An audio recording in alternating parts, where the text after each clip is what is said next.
And what's up with y'all? All right. So now my name is Jacoby, and so for this video, what I'm going to do, I saw this Instagram post from Stuart Connectly on Instagram. I'm going to put the screenshot either right here, yeah, right here, somewhere right here, and I'm gonna let y'all read that. So what I'm gonna do, I'm gonna go to the comment section and read and answer two questions. Okay. So let me go ahead and pull this up. So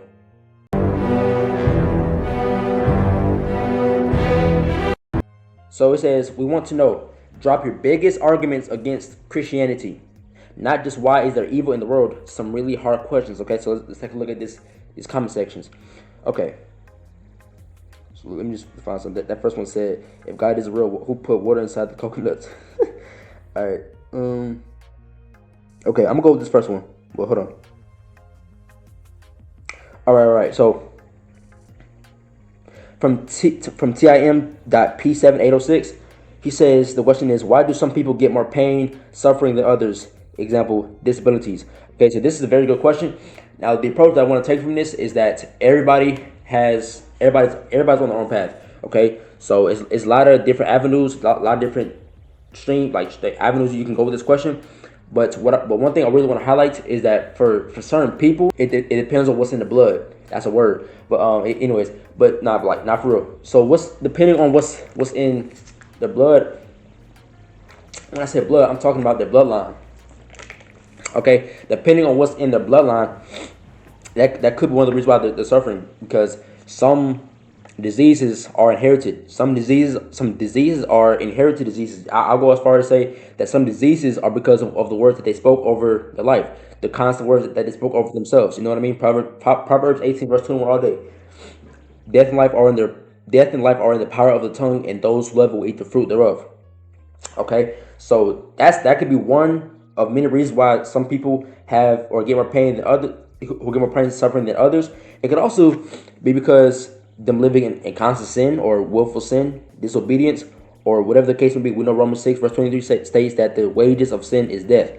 So the wages of sin being paid is by being paid death, not physical death, right? Not physical death. It could be spiritual death, some type of spiritual death, some type of emotional death, some type of psychological death, some type of let's say like organ death, God forbid. So that could be one of the reasons why. So if I was to just to give like a recap of why do some people get more pain, suffering than others, I would essentially say the reason that is because depending on that person's bloodline, the words they spoke, and their daily actions, I would say it comes down to those two reasons why some people get more pain, suffering than others. It could be because, one, the bloodline, two, the words that they speak, and three, the daily habits or actions. Okay, that's good. So next question, let's find another one.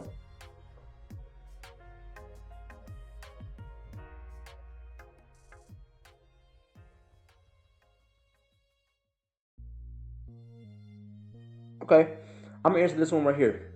So I'm not gonna say the word. I'm not gonna say the name, but you can. I'm gonna zoom in right here. I'm gonna zoom in on the question. It says, "Why do most modern Christians cherry pick from the Bible and use religion as a tool of hate and oppression rather than to spread peace?"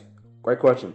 The reason why, okay, now modern Christians, that's a generalization. I wouldn't say that. That's very dangerous, because in the same way we could generalize people like yourself, God forbid, people of that skin color. We could say that, why does this type of person, why do they ask these type of questions? You know what I mean? So not all Christians, but I will say that there is some Christians who take scripture out of context just to serve their personal agenda. Okay, so we know that in humanity, humans are flawed. Okay, and so they have ill intentions. Some humans have ill intentions. What they decide to do with, like, why the reason why they read the Bible. Like, some people just read the Bible simply just to try to disprove Christianity. But one thing I'm gonna tell y'all, and what I learned, is that you can try to disprove Christianity, but you cannot disprove the love of Christ. I'm gonna say it one more time. One more time. You can try to disprove Christianity, but you cannot disprove the love of Christ that He has for you. Okay? So now, expanding on this point, why do most modern Christians cherry pick from the Bible and use the religion as a tool of hate and oppression rather than to spread peace? I would go as far as to say this also: those aren't real Christians. If you think about it, those aren't real Christians. Because if you read John 13 verse 35, it states, "By this all men will know that you are mine, by the way that you love one another. No greater love than this, than he who lays his life down for a friend." So if we're lining up scripture if we're lining up scripture versus the modern Christianity that you're speaking of, this person who made this comment, they're not lining up with the scripture, or what scripture calls a Christian or a follower of Jesus. If you love me, why don't you obey my if you love me, why don't you obey my commands? Essentially. So yeah, that's really it, man.